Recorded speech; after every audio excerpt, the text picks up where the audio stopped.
जैसे कुत्ते की पूंछ सीधी नहीं हो सकती, वैसे ही ये समाजवादी पार्टी के दरिंदे जो बेटियों की सुरक्षा के साथ खिलवाड़ कर रहे हैं, ये कभी ठीक नहीं हो सकते। तभी मैंने कहा कि जो क्रोध करेगा वो योगी नहीं हो सकता, इसलिए मठाधीश मुख्यमंत्री हैं। माफिया की पैरेलल सरकार चलती थी, बबुआ अपने घर के बाहर नहीं निकलता था। आप एक काम करिए, एक तस्वीर उनकी रखिए, एक तस्वीर हमारी रखिए, दोनों में कौन क्या लग रहा है बता दो आप। यूपी में उपचुनाव होने वाले हैं। यूपी में उपचुनाव से पहले सियासी पारा चरम पर है। अखिलेश और योगी आदित्यनाथ के बीच राजनीतिक लड़ाई अब पर्सनल लड़ाई बन गई है। दोनों दिग्गज अब खुद ड्राइविंग सीट पर बैठकर एक दूसरे पर हमला बोल रहे हैं। योगी समाजवादी के काले कारनामों की जमकर पोल खोल रहे हैं। ये लोग गरीबों की जमीनों पर कब्जा करते हैं, अराजकता फैलाते हैं, देशद्रोही तत्वों को अपने राजनीतिक स्वार्थ के लिए प्रश्रय देते हैं, अराजकता फैलाते हैं। और इसीलिए मैं कह सकता हूं बहनों और भाइयों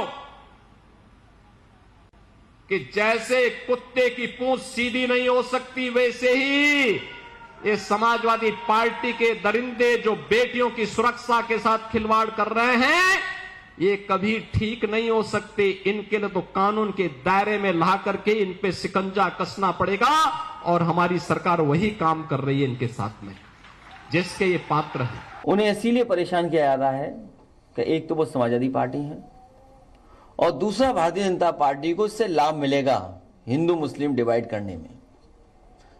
ये पहले दिन से स्ट्रेटेजी है भारतीय जनता पार्टी की कि समाजवादी पार्टी को कैसे बदनाम किया जाए, और अगर कहीं कोई मुस्लिम है तो बदनाम समाजवादी पार्टी को कर दो। आपको बता दें, योगी आदित्यनाथ उत्तर प्रदेश के अयोध्या में जनसभा कर रहे थे, जनसभा को संबोधित कर रहे थे। जनसभा को संबोधित करते करते अचानक योगी आदित्यनाथ अपने मुंह से आग उगलने लगे और जमकर सपाइयों को धमकाने लगे। धमकाने के अंदाज में उन पर बरसने लगे। अयोध्या के मंदिरों में, अयोध्या के घाटों में जब दीप जलते हैं तो परेशानी दो लोगों को होती है, एक सपा मुखिया को और दूसरा पाकिस्तान को। लेकिन अपनी हिंदू विरोधी मानसिकता के लिए जाने जाने वाली समाजवादी पार्टी को भी परेशानी होने लगती है, क्योंकि अंधेरे में रहने के अभ्यस्त है, डकैती डालते हैं तो अंधेरा इनको चाहिए, इसलिए इन्होंने सर्वत्र यही काम किया है। आज अयोध्या दुनिया की सुंदरतम नगरी बन रही है, तो अयोध्या के दीपोत्सव से जिनको परेशानी होती थी उनको तो अब परेशानी होगी कि अयोध्या कैसे सुंदर हो गई है, क्योंकि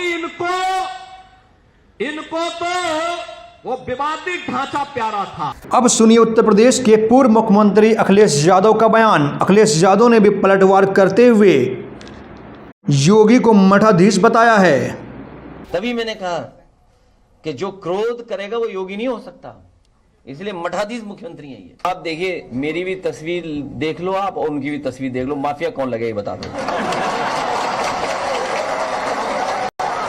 आप एक काम करिए, एक तस्वीर उनकी रखिए, एक तस्वीर हमारी रखिए, दोनों में कौन क्या लग रहा है बता दो आप। उधर अखिलेश ने भी पलटवार करते हुए योगी को चैलेंज किया कि आप टॉप 10 माफियाओं की लिस्ट जारी करें, तब पता चल जाएगा कि आखिर माफिया है कौन और कौन से माफिया किस पार्टी में सबसे ज्यादा हैं।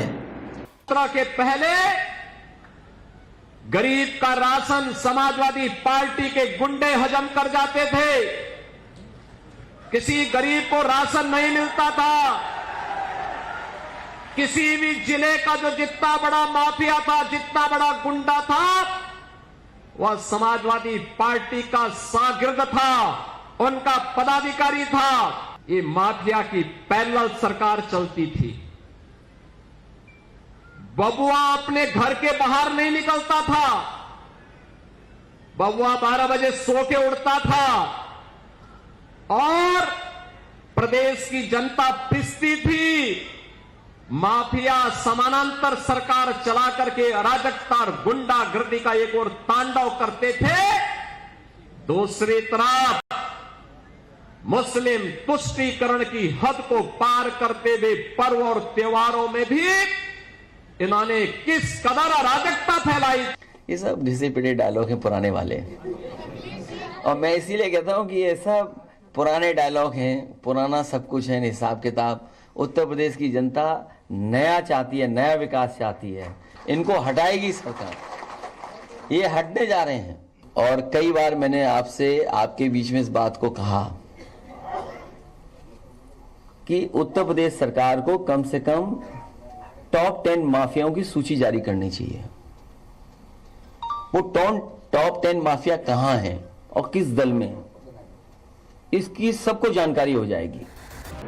योगी ने तो यहां तक कह दिया कि सपाई अयोध्या के राम मंदिर को पचा नहीं पा रहे हैं और अखिलेश को डकैत तक कह दिया, कुत्ता जैसे नाम से पुकारने लगे। अयोध्या का दीपोत्सव, अयोध्या के मंदिरों में, अयोध्या के घाटों में जब दीप जलते हैं तो परेशानी दो लोगों को होती है, एक सपा मुखिया को और दूसरा पाकिस्तान को। लेकिन अपनी हिंदू विरोधी मानसिकता के लिए जाने वाली समाजवादी पार्टी को भी परेशानी होने लगती है, क्योंकि अंधेरे में रहने के अभ्यस्त है, डकैती डालते हैं तो अंधेरा इनको चाहिए, इसलिए इन्होंने सर्वत्र यही काम किया है। आज अयोध्या दुनिया की सुंदरतम नगरी बन रही है, तो अयोध्या के दीपोत्सव से जिनको परेशानी होती थी उनको तो अब परेशानी होगी कि अयोध्या कैसे सुंदर हो गई है।